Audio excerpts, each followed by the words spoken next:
మాజీ ముఖ్యమంత్రి వైఎస్ జగన్మోహన్ రెడ్డి గారు ఎప్పుడు మీడియా సమావేశం పెట్టినా, ఎప్పుడు ట్వీట్ పెట్టినా గాలి మాటలు మాట్లాడరు. ఇమాజినరీ అంటే అట్లా ఇమాజినేషన్‌లో విమర్శలు చేయరు. ఏదైనా గనక విత్ ప్రూఫ్స్, అథెంటికేటెడ్ డాక్యుమెంట్స్ ఆధారాలు పట్టుకొని కంప్లీట్‌గా క్యాలిక్యులేషన్స్ తోటే మాట్లాడుతూ ఉంటారు. యాక్చువల్‌గా రాజకీయాల్లో ఒక విమర్శ చేసేటప్పుడు కూడా ఇటువంటి అకౌంటబిలిటీ ఏదైతే ఉందో, అటువంటి అకౌంటబిలిటీని మనం ఖచ్చితంగా ప్రశంసించాలి. ఎవరిలో ఈ అకౌంటబిలిటీ ఉన్నా. అటువంటప్పుడే మనం ఏదైనా గనక లెక్కలు ముందు పెట్టుకొని, ఆధారాలు ముందు పెట్టుకొని మాట్లాడితేనే ఒక అర్థవంతమైన చర్చ అనేది సాధ్యమవుతది. సో, జగన్మోహన్ రెడ్డి గారు ఎప్పుడైనా అదే పని చేస్తారు. తాజాగా కూడా జగన్ గారు చేసిన ట్వీటు అంటే మెడికల్ కాలేజీల సంఖ్య తగ్గించి ప్రైవేటైజేషన్ చేసిన దగ్గర నుంచి, ఆరోగ్యశ్రీ తీసేయడం దగ్గర నుంచి ఈ అన్నింటి మీద జగన్మోహన్ రెడ్డి గారు చేసిన ట్వీట్ చూడండి. చంద్రబాబు గారు అనుకున్నంత పని చేశారు. సంపద సృష్టిస్తానని ఎన్నికలకు ముందు కళ్ళబొల్లి కబుర్లు చెప్పి తీరా అధికారంలోకి వచ్చిన తర్వాత ప్రజల ఆస్తులను పప్పు బెల్లాల మాదిరిగా మీ వాళ్లకు కమిషన్ల కొరకు దోచిపెడుతూ ఉన్నారు. మేం పెట్టిన ప్రభుత్వ మెడికల్ కాలేజీలను నిన్న క్యాబినెట్లో స్కామ్ల కోసం ప్రైవేట్ పరం చేయడం అవినీతిలో మీ బరితెగింపునకు నిదర్శనం. రాష్ట్రానికి శాశ్వతంగా చేస్తున్న అన్యాయం. ప్రజల ఆస్తులను దోచుకున్న వ్యక్తిగా ఇది వరకే మీకు పేరుంది. దీనితో చరిత్రహీనుడిగా మీరు నిలిచిపోతారు. చంద్రబాబు గారు ప్రజల కోసం కాకుండా దోపిడీ కోసం నిర్ణయాలు తీసుకోవడానికి మీరు మంత్రివర్గ సమావేశాలు పెట్టుకుంటున్నట్టుగా మీ తీరుంది. 1923 నుంచి 2019 వరకు రాష్ట్రంలో ఉన్న ప్రభుత్వ మెడికల్ కాలేజీల సంఖ్య 11. 1923 నుండి 2019 వరకు రాష్ట్రంలో ఉన్న దాదాపు 90 సంవత్సరాలు రాష్ట్రంలో ఉన్న మెడికల్ కాలేజీల సంఖ్య 11. 100 ఏళ్లలో పద్మావతి అటానమస్ కాలేజీతో కలుపుకుంటే మొత్తం 12. 2019కి ముందు 3 దఫాలుగా సీఎంగా ఉన్న మీరు ప్రభుత్వ రంగంలో ఒక్క మెడికల్ కాలేజీ అయినా పెట్టారా? కనీసం మా ఆలోచన చేశారా? మీరెలాగూ చేయలేదు.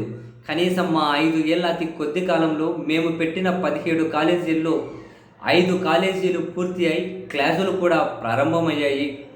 ఎన్నికలు ముగిశాక మరో చోట అడ్మిషన్లు కూడా జరిగాయి.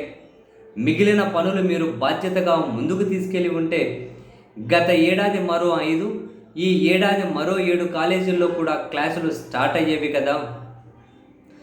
మరి వాటిని ముందుకు తీసుకెళ్లకుండా ఈ రాష్ట్రానికి ఎందుకు ద్రోహం చేస్తున్నారు? ప్రస్తుతం ఈ కాలేజీలు అక్కడ రావడంతో అమాంతంగా విలువ పెరిగిన ఆ కాలేజీల భవనాలు, భూములు కొట్టేయడానికి మీరు వేసిన ప్లానే కదా ఇది. అవినీతి కోసం ఇంతగా బరితెగిస్తారా?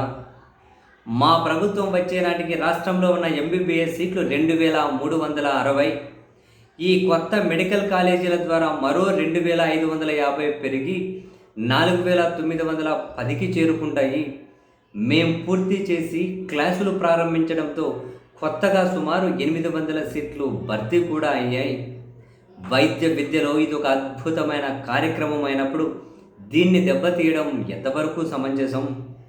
రాష్ట్రంలో అభివృద్ధికి, అత్యాధునిక వైద్యానికి చిరునామాగా నిలిచిన కాలేజీల్లో సగం సీట్లు ఉచితంగాను, మరో సగం సీట్లు ప్రైవేట్ వాళ్ళతో పోలిస్తే తక్కువ ఫీజుతోనూ విద్యార్థులకు అందుబాటులోకి వస్తాయి కదా.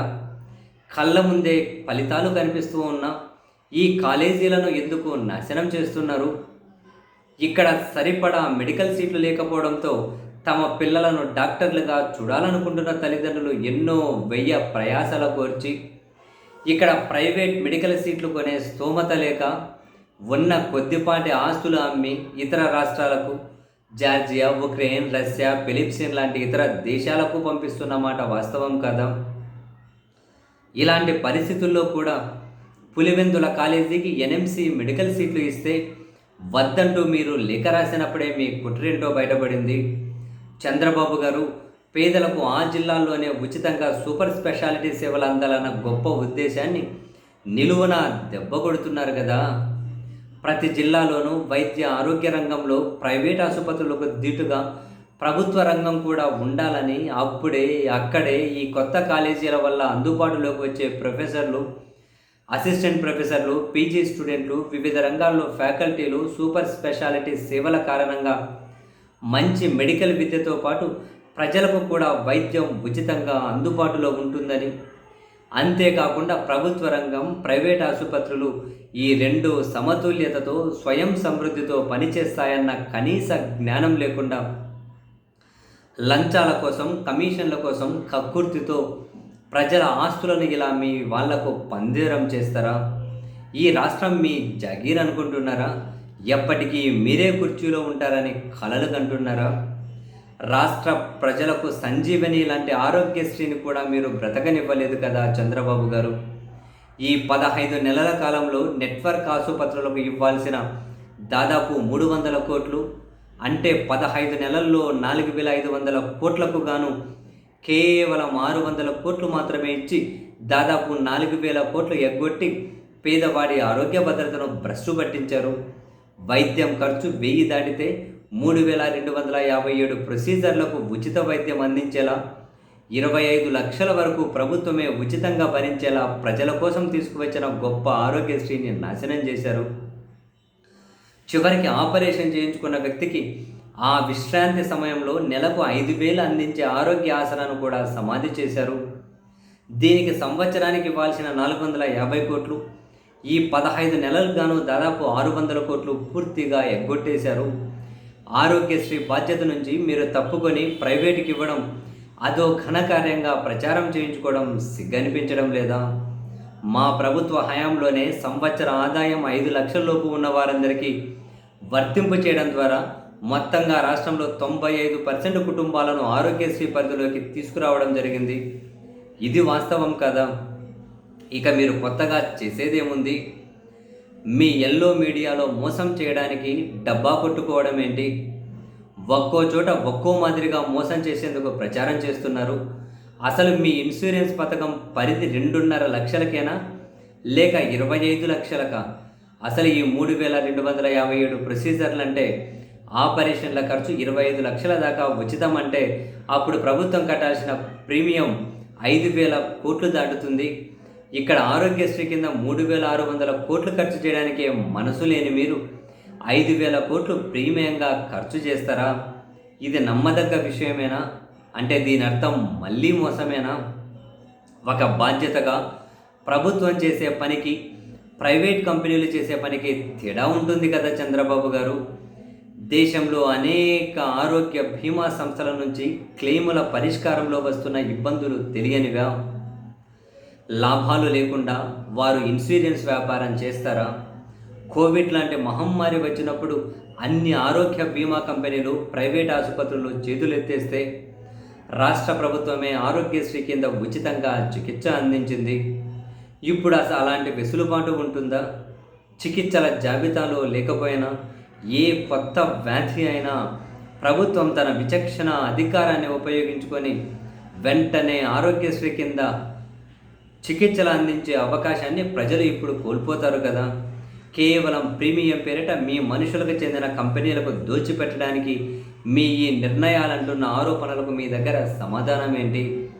ఇన్ని పాపాలు చేస్తున్న మిమ్మల్ని ప్రజలు క్షమించరు చంద్రబాబు గారు. ఇప్పటికే మీ పట్ల ప్రజలు ఆగ్రహంతో ఉన్నారు. మేము అధికారంలోకి రాగానే ఈ నిర్ణయాలను రద్దు చేస్తాం, ఈ కాలేజీలను తిరిగి ప్రభుత్వ రంగంలోకి తెచ్చుకుంటామని.